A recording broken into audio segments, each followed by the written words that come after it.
नमस्कार, मी राजेश आवलकर. लोकशाही निर्मित लोकलयच्या विशेष लोकसंवादमध्ये आपलं मनपूर्वक स्वागत.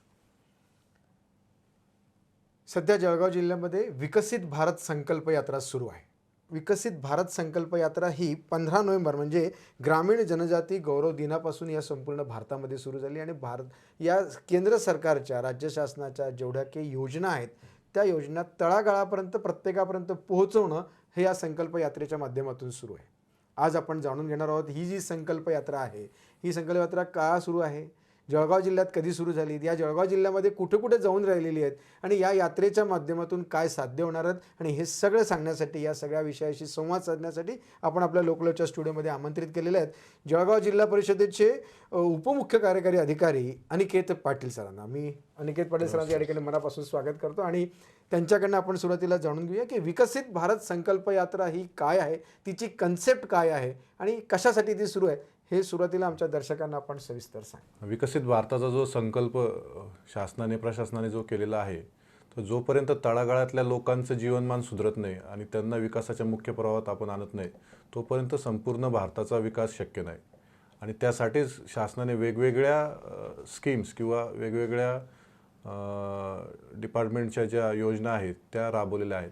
आता आपल्या कल्याणासाठी कुठल्या कुठल्या योजना शासन राबवतं याची एकत्रित माहिती सर्व नागरिकांपर्यंत पोहोचावी आणि जे नागरिक अनावधानाने वंचित राहिलेले असतील, कुठे प्रशासन त्यांच्यापर्यंत पोहोचू शकलेलं नसेल, कुठे नागरिक प्रशासनापर्यंत पोहोचू शकलेले नसतील किंवा त्यांच्यापर्यंत पूर्ण माहिती गेलेली नसेल, तर अशा ज्या वंचित लाभार्थ्यांना प्रशासनापर्यंत आणून आणि त्यांना लाभ मिळवून देण्यासाठी ही योजना किंवा हा संकल्प परत जळगाव जिल्ह्यामध्ये आलेला आहे.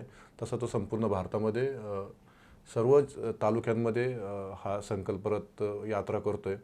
प्रत्येक दिवसाला 2 ग्रामपंचायती याच्यामध्ये कव्हर करतायत आणि त्या ग्रामपंचायतीमध्ये जाऊन सर्व नागरिकांना 17 स्कीम्स, म्हणजे ग्रामीण भागासाठी बोलायचं झालं तर 17 योजना आहेत ज्यांची माहिती दिली जाते. ती वेगवेगळ्या पद्धतीने दिली जाते. ऑडिओ व्हिज्युअलच्या माध्यमातून दिली जाते.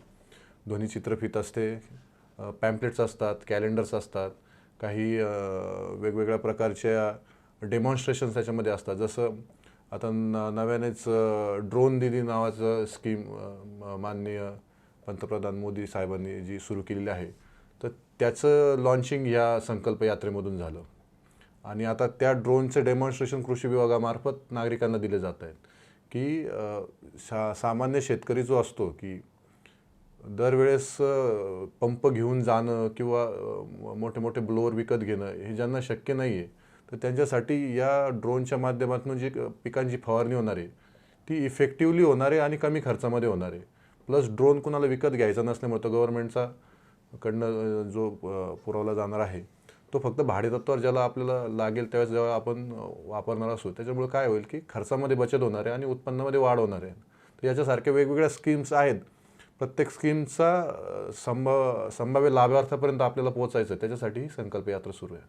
सर, ही जळगाव जिल्ह्यामध्ये कधी सुरू झाली आणि जळगाव जिल्ह्यातल्या किती ग्रामपंचायतीपर्यंत पोहोचणार आहेत, किती तारखेपर्यंत चालू राहणार आहे? जळगाव जिल्ह्यामध्ये 24 नोव्हेंबरपासून ही सुरू झाली. माननीय ग्रामविकास मंत्री गिरीश महाजन साहेब, माननीय पालकमंत्री गुलाबराव पाटील साहेब आणि माननीय आपत्ती व पुनर्वसन मंत्री अनिल पाटील साहेब यांच्या उपस्थितीमध्ये आणि सर्व खासदार महोदय आणि आमदार महोदय यांनी त्यांच्या मतदारसंघामध्ये या यात्रेचं स्वागत केलं आहे, सुरुवात केली आहे आणि 24 तारखेपासून ही सुरू झाली. 26 जानेवारीपर्यंत ही आपल्याकडे सुरू राहणार आहे. 10 व्हॅन आपल्याला केंद्र शासनाने याच्यामध्ये पुरवलेल्या आहेत आणि त्या सर्व ग्रामपंचायतीपर्यंत त्या व्हॅन जाणार आहेत. दिवसाला 2 ग्रामपंचायती या नियोजनाने जिल्ह्यातल्या 1159 ग्रामपंचायतीपर्यंत या व्हॅन पोहोचणार आहेत आणि सर्व नगरपरिषदा आणि महानगरपालिका पण. अच्छा. हां, म्हणजे अर्बन सिटिझनसाठी म्हणजे नागरी क्षेत्रात राहणाऱ्या नागरिकांसाठी तर अर्बन एरियामधल्या 17 स्कीमसुद्धा याच्यामध्ये कव्हर होणार आहेत. त्याचंसुद्धा डेमॉन्स्ट्रेशन आणि त्याचंसुद्धा माहिती त्याच्यातनं दिली जाणार आहे. एखाद्या ग्रामपंचायतमध्ये पोहोचल्यानंतर त्या यात्रेचं स्वरूप कसं असतं, कशा पद्धतीने आपण सगळ्यांपर्यंत पोहोचवतो आणि त्याच्यातून बेनिफिट काय झाला आहे? सुरुवातीला तर याच्यामध्ये ग्रामस्तरावर एक कमिटी तयार केलेली आहे. म्हणजे प्रत्येक विभागाचे जे व्हिलेज लेवल फंक्शनरीज आहेत, ग्रामपंचायत लेवलचे जे आपले अधिकारी किंवा पदाधिकारी आहेत त्या सर्वांची एक कमिटी केली आहे. जसं की ग्राम रोजगार सेवक, ग्रामसेवक, तलाठी, कृषी सहाय्य किंवा आपली आशाताई, अंगणवाडी ताई, शिक्षक आणि बाकीच्या सर्व विभागांचे जे ग्रामपंचायत लेवलचे जे आपले कर्मचारी आहेत, तर त्या सर्वांनी प्रथम यात्रा गावात येण्यापूर्वी गावामध्ये जनजागृती करायची याची. म्हणजे सर्व नागरिकांना कळेल की आपल्याकडे कुठल्या तारखेला सकाळच्या सेशनमध्ये किंवा दुपारच्या सेशनमध्ये ती LED व्हॅन किंवा यात्रा येणार आहे. आणि त्या दृष्टीने त्यांनी प्लॅनिंग करून एक मोकळा स्पेस, म्हणजे तो कुठला ओपन स्पेस असेल किंवा ग्रामपंचायतीचा आवार असेल, जिथं कुठं ओपन स्पेस असेल तिथं त्यांनी ते कार्यक्रम ठेवायचा आहे. त्याचं स्वागत करायचं आहे, लोकप्रतिनिधींना त्यासाठी आमंत्रित करायचं आहे.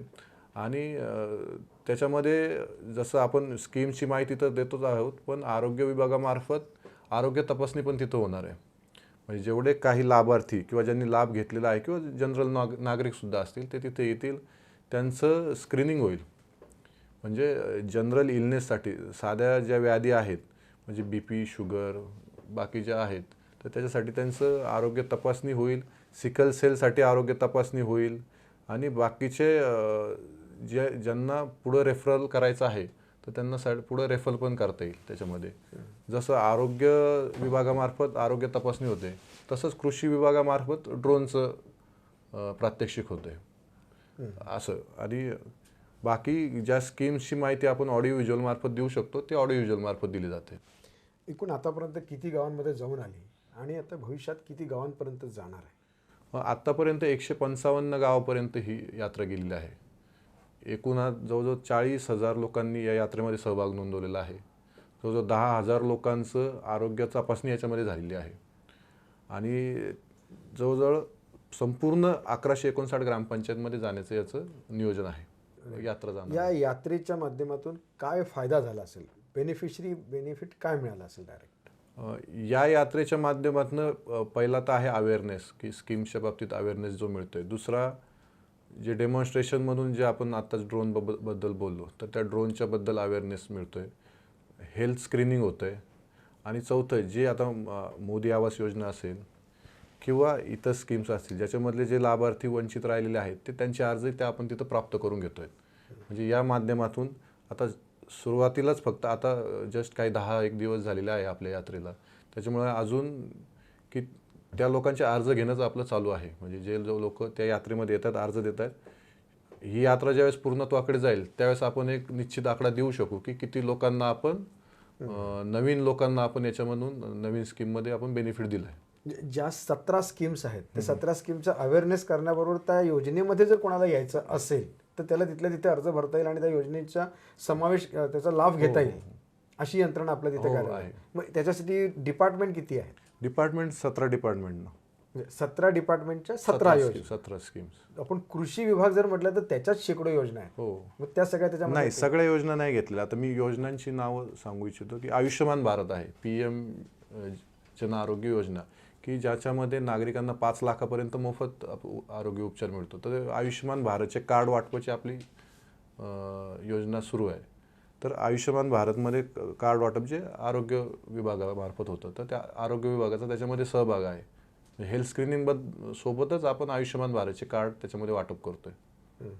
किंवा मग PM गरीब कल्याण अन्न योजना, जे आपलं फूड सप्लाय डिपार्टमेंट मार्फत राबवण्यात येते, तर त्याच्यामार्फत कुणी वंचित लाभार्थी राहिलेले असतील तर त्यांचं एनरोलमेंट आपण त्याच्यामध्ये करतोय. किंवा PM आवास योजना, जसं आपण आत्ता आपली चर्चा झाली की मोदी आवास योजना जी आता नवीन लॉन्च झाली, तर त्याच्यामध्ये लाभार्थ्यांचं रजिस्ट्रेशन आपलं सुरू आहे सर्व ग्रामपंचायतमध्ये. तर या संकल्प रथाच्या माध्यमातून आपण जे वंचित लाभार्थी त्यांचं सुद्धा रजिस्ट्रेशन आपण ऑन स्पॉट घेतोय. PM आवास योजना, PM उज्ज्वला योजना, PM विश्वकर्मा योजना, PM किसान सन्मान निधी योजना, किसान क्रेडिट कार्ड योजना, PM पोषण अभियान, हर घर जल जीवन मिशन, स्वामित्व योजना, ज्याच्या मार्फत गावठाणात राहणाऱ्या नागरिकांना त्यांचं प्रॉपर्टी कार्ड दिलं जाणार आहे. म्हणजे पहिल्यांदाच गावठाणात राहणाऱ्या नागरिकांना मालकी हक्क त्या जागेचा प्राप्त होईल. त्यासाठी जी चालू असलेली पंचायत राज विभागामार्फत चालू असलेली स्वामित्व योजना, किंवा जनधन योजना, जीवन ज्योती विमा योजना, सुरक्षा विमा योजना, अटल पेन्शन योजना आणि PM प्रणाम आणि नॅनो फर्टिलायझर अशा 2 बाबतीमध्ये ज्या शासनाकडून स्कीम राबवल्या जातात, तर त्या कृषी विभागामार्फत फर्टिलायझरच्या बाबतीतल्या 2 स्कीम. अच्छा. आणि त्याच्या व्यतिरिक्त ट्रायबल डिस्ट्रिक्ट्समध्ये सिकल सेल आणि ॲनिमियाच्या एलिमिनेशन प्रोग्राम जो आहे त्याच्या बाबतीत जनजागृती केली जाते. एकलव्य मॉडेल स्कूलमध्ये नवीन विद्यार्थ्यांचं एनरोलमेंट करायचं असेल तर त्याच्या बाबतीत अवेअरनेस केला जातो आहे. काही स्कॉलरशिप स्कीम्स असतील किंवा फॉरेस्ट राईटचे टायटल जे प्रलंबित असतील तर त्या यात्रेमध्ये ते वाटप केले जात आहेत.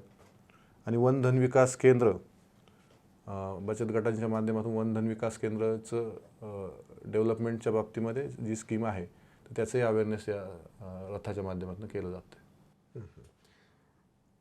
आत्तापर्यंत 10,000पेक्षा जास्त जणांचं एनरोलमेंट आपल्याकडे झालेलं आहे. सर, भविष्यामध्ये ते कितीपर्यंत पोहोचू शकतं आणि त्याच्यासाठी काही असं टार्गेट आपण काही ठेवले आहेत का, यांच्यापर्यंत पोहोचायचंच आहे आपल्याला, असं काही आहे?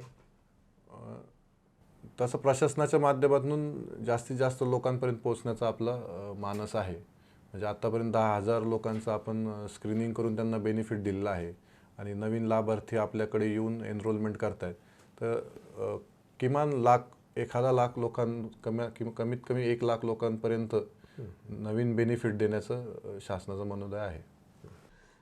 सर, विकसित भारत संकल्प यात्रा ही संपूर्ण जिल्ह्यामध्ये ज्यावेळेला जवळजवळ 3 महिने ही चालणार आहे, तर याच्यासाठी यंत्रणा देखील आपली जिल्हा परिषद असेल, नगरपालिकेच्या माध्यमातून असेल, ही यंत्रणा ग्रामपंचायतीच्या माध्यमातून जी यंत्रणा काम करते त्याच्यासाठी किती जणांचं सहकार्य, किती जण त्याच्यामध्ये डायरेक्टली इनडायरेक्टली इन्व्हॉल्ड आहेत, कसं सांगता येईल त्याच्यासाठी? सर, प्रत्यक्षपणे याच्यामध्ये जिल्हा परिषद आणि बाकीच्या विभागांचे सुमारे 10,000पेक्षा जास्त कर्मचारी याच्यामध्ये प्रत्यक्ष तिथे सहभाग नोंदवणार आहेत आणि तळागाळातल्या नागरिकांपर्यंत पोहोचण्यासाठी ते प्रयत्न करणार आहेत. ते 10,000 कर्मचाऱ्यांच्या माध्यमातून या 17 योजना, 17 विभाग सगळ्यांपर्यंत पोहोचणार आहेत. हो. जनजागृती त्या माध्यमातून होणार आहे. अनिकेत साहेब, या मुलाखतीचा आपण समारोप करत असताना आमच्या सगळ्या दर्शकांना तुम्ही काय आवाहन कराल की तुमच्या गावात ज्या वेळेला ही यात्रा पोहोचेल त्यावेळेला तुम्ही काय अपेक्षा ठेवतात आणि काय आवाहन तुम्ही आमच्या दर्शकांना कराल? प्रथम तर सरपंच आणि ग्रामपंचायत स्तरावरचे सर्व कर्मचारी यांना मी आवाहन करू इच्छितो की आपल्या आजूबाजूला असणारे जे काही वंचित घटक असतील त्यांना या यात्रेमध्ये सहभागी करून घेऊन, त्यांचा अर्ज भरून घेऊन त्यांना जे काही लाभ देता येतील याच्यासाठी आपण प्रयत्न करणं आवश्यक आहे. आणि सर्वसामान्य नागरिकांना मी आवाहन करू इच्छितो की त्यांनी या यात्रेमध्ये सहभागी व्हावं.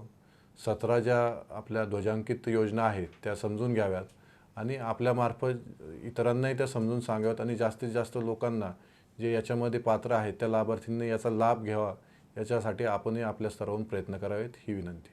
धन्यवाद साहेब. आपण खूप अतिशय महत्त्वपूर्ण आणि अतिशय महत्त्वाची माहिती म्हणजे 17 ज्या स्कीम्स आहेत ज्यामध्ये आपण कधी लक्षातही घेतल्या नसतील त्या सगळ्या योजनांची माहिती घेण्यासाठी या यात्रेला मात्र आपण एकदा जरूर भेट दिली पाहिजे आणि त्या योजना काय आहेत त्या समजून घेतल्या पाहिजे. जर आपल्यासाठी असेल तर त्यात सहभागी देखील झालं पाहिजे. मी सारा दर्शकांच्या वतीने अनिकेत पाटील साहेबांच्या या ठिकाणी मनापासून धन्यवाद व्यक्त करेल आणि थांबेल. मात्र आपण पाहत आहात लोक लाईव्ह तुमच्या मनातलं. नमस्कार.